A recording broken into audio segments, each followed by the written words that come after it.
nta kintu na kimwe ashobora kukubwira atari ibintu by'amakosa.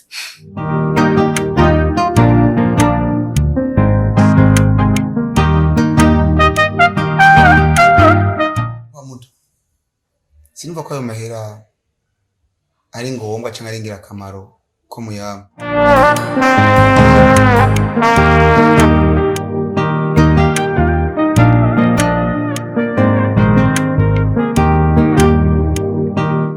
Ishaka mwese munyumvirize ntage n'umuvuga.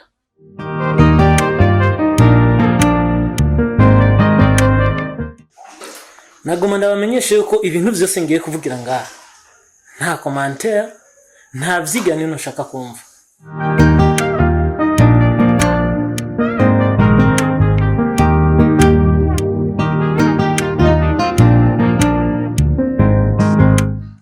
Ariko Gakoko ukagira ibibazo nk'ivyo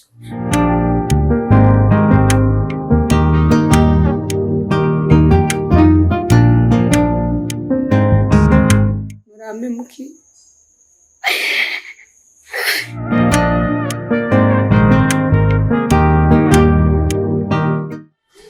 Anje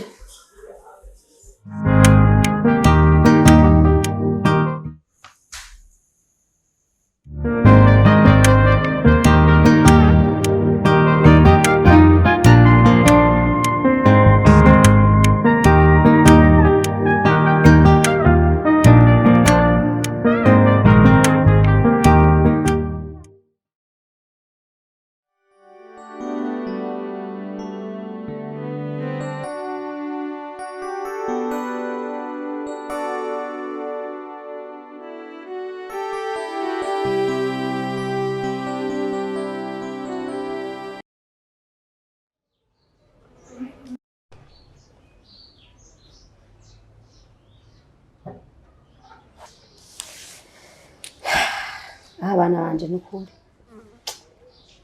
ibintu ngomba ndababwire nukuri ndazi ko muzovyibuka umwaka ntazoba ntihari nukuri murazi ko ngaha hariho umwana mwakuranye nk'umuvandimwe wanyu urya mwana murazi yuko mwaramukora amakosa akabasabira ikigongwe murabizi ko yari nk'umukobwa ngaha muri runo rugo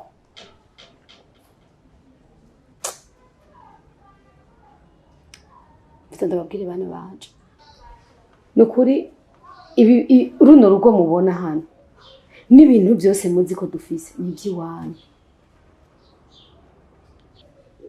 nukuri nihagera aho mugurisha cyangwa mukavuga ati basi mugabura nukuri nawe nyene muzomuhego umugabo mubishatse ntagahata ngaha murabona ugeso wanyu mwana ko ariko arashaka kubacanishamo nukuri ndabasabye ntimuzomwumvirize. None mama ndakubaza kuri kuvuga nkoraga ugomba upfe habaye iki? Urupfu ntirusezerana kuko yaba rusezerana n'umugabo wanje aba yaransezera nanje tugasezerana. Ni wamahirwe ngo papa mutoraje nazaraje Raba untegura icyayi untegura icyayi yamutegura icyayi mvuze bagutegura icyayi umwana ashaka kuntegura icyayi kandi uri ngaho akazi k'umudame nakaye akazi k'umugore ubu rero umwana gutegura icyayi nta cyayi wonwa wewe ngo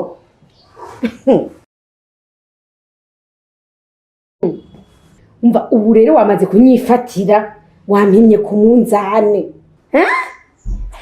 mwijoro urara urankubita burinde buca hama mu gatondo cy'imbyuka ndagusereva icyayi ngo madamu muri wakuze urangwaza agahinda nsanzwe ndagafise jewe ubona ari gutegura icyayi ndazi yari ko yari yiruhukira amahoro hama nagomba kugira ikindi kintu ntubone ngo waranyinjiriye ubona ndakuretse witonde atari uko kurya wahinjiye niko uzohasohoka.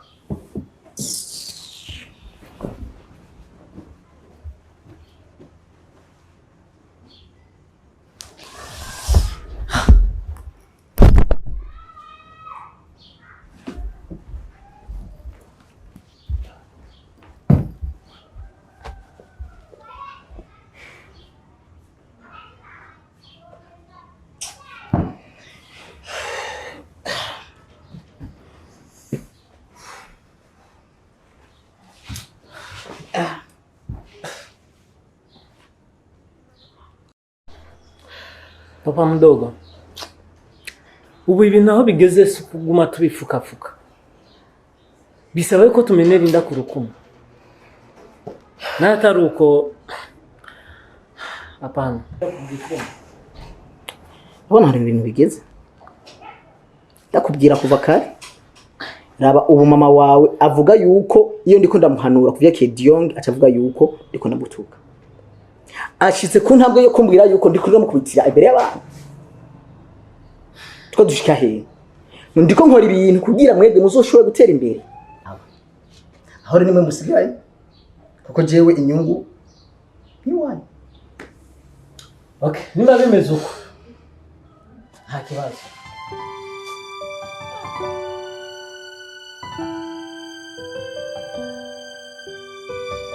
Ariko gakoko natse ko mbabaye cyane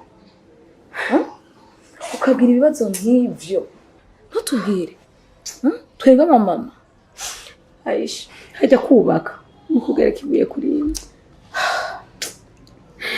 koko urabona ukuntu wonze wihereye ko Aisha nibivuze yuko nanjye atanga ubu fisi suko nanjye byo kuko ndamwishura ngo duhangane ariko ndaraba bano bana banje nkako twotera katurumbanyo ngaha muri runo rugo rwanje niyo mpamvu nahisemo guhora ndabigira ibanga ariko Aisha nungeze Aisha nta kintu na kimwe ashobora kukubwira atari n'iby'amakofi nta kintu na kimwe ashobora kugusaba atari amakofi Aisha imisaya yarabotse aha ndakweretse mu mugongo wanje Aisha awitwa igitondo nico koko Aisha tuzi Aisha bebaza ko nziziki ubaza ko nziziki kanini tuza Dio gusa umwana wa ngaha ngo ashobora ngo kubaza uruma ngo ibintu bafise ngo bajya abantu je nanjye no mu mutima sinigera ndabona ko Dio ngironkorera ico ki ko Dio ndamufata nk'umwana wanje ko nyene nukuri koko chomba nugusenga Aisha ndatunwe Dio n'imyaka ndamuretse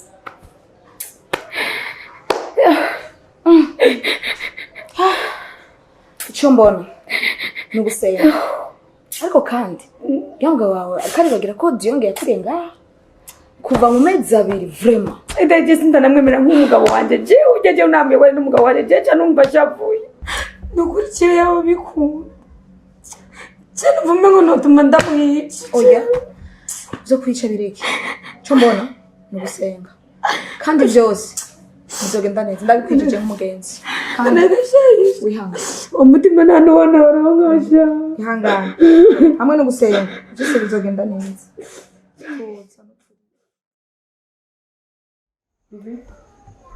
Urazi neza ko ari je mwana wa mbere ngaha mu rugo. ndabizi cyane Urazi neza ko ari je Samuragwa narazwe na muzehe wanje.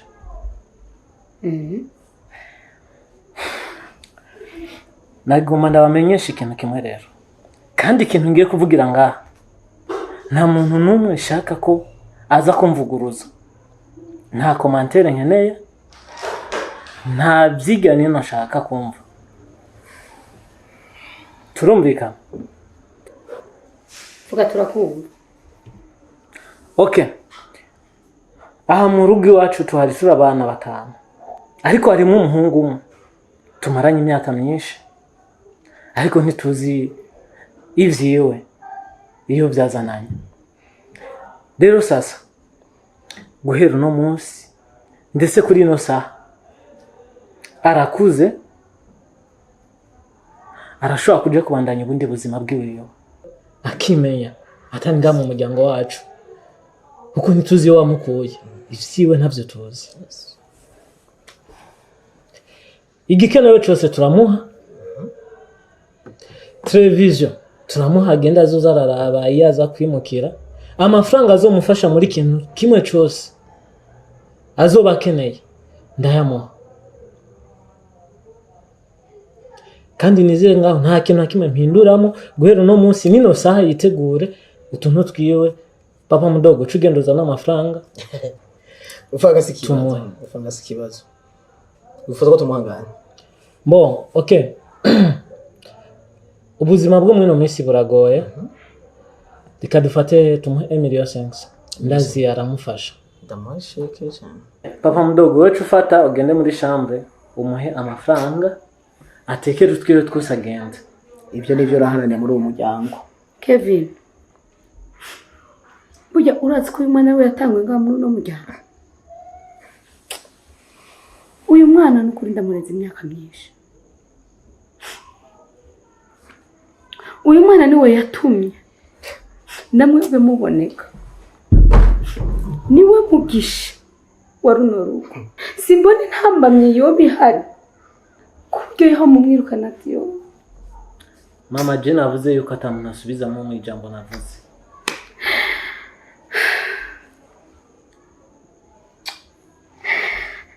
Nukuri ndabasabye mumubabarire nukuri. Ivyo nivyo nasi. Nababwiye ko ata commentaire nkeneye, atore utwiwa tuvire mu rugo.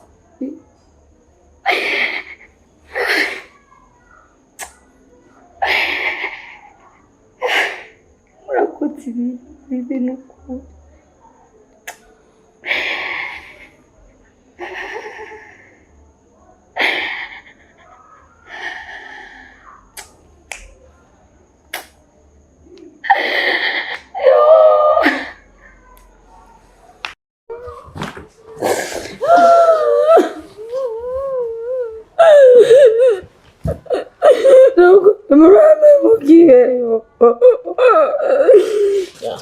Amafaranga arahari kabisa.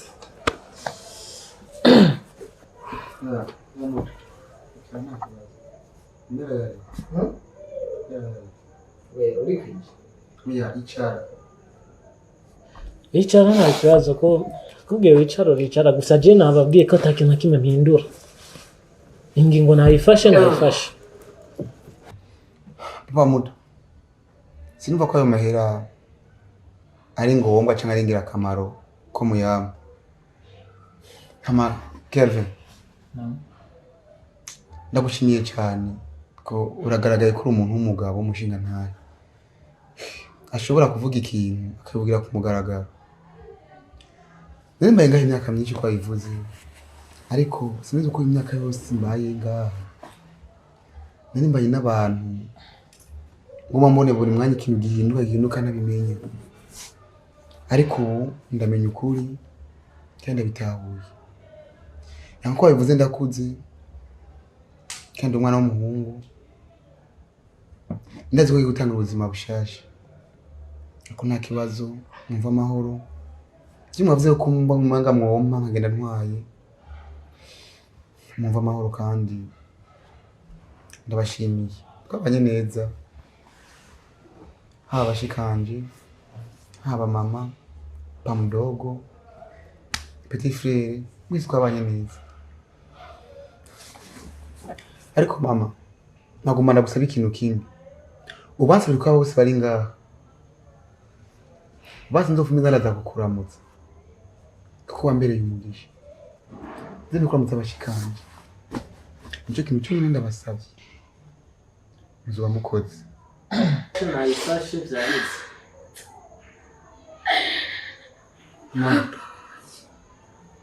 mwarakoze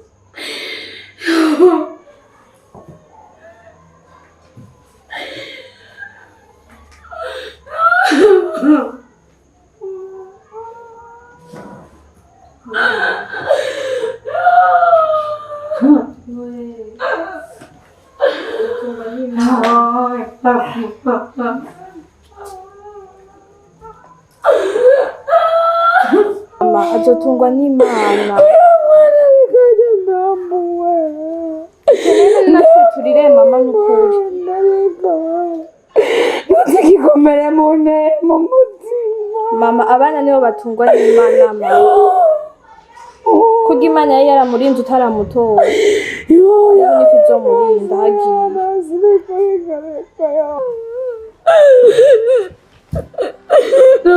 murame mugiye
Kuri n'amajyambere turaha tumeze neza naramusoma baranyukunda inkumbu nyene n'ubutumvise ari inkumbu tuvuga ati katushike hariya turabe cyabaye twabonye mwaduhevye cyane niko twaciye ngaha nizere kugenzwa n'ameza ari sawa ya ujya musi ari ngaha gusa nari njyanye kuko nari dushe cyane gose nego madame yarambwiye ko maciye ngaha ariko bivana ukuntu nari ndushe nanye nari yabibonye cyo tumatamvyiwe nego nta kibazo twatumye ko twashikiye rimwe twari tubakumbuye cyane ariko n'ubu ego nanje kubabwira ko nsa kabanza abana iminsi tumaranye n'umukobwa ni myinshi arakumbuye iwawe kandi urazi yuko utagenda ugaragara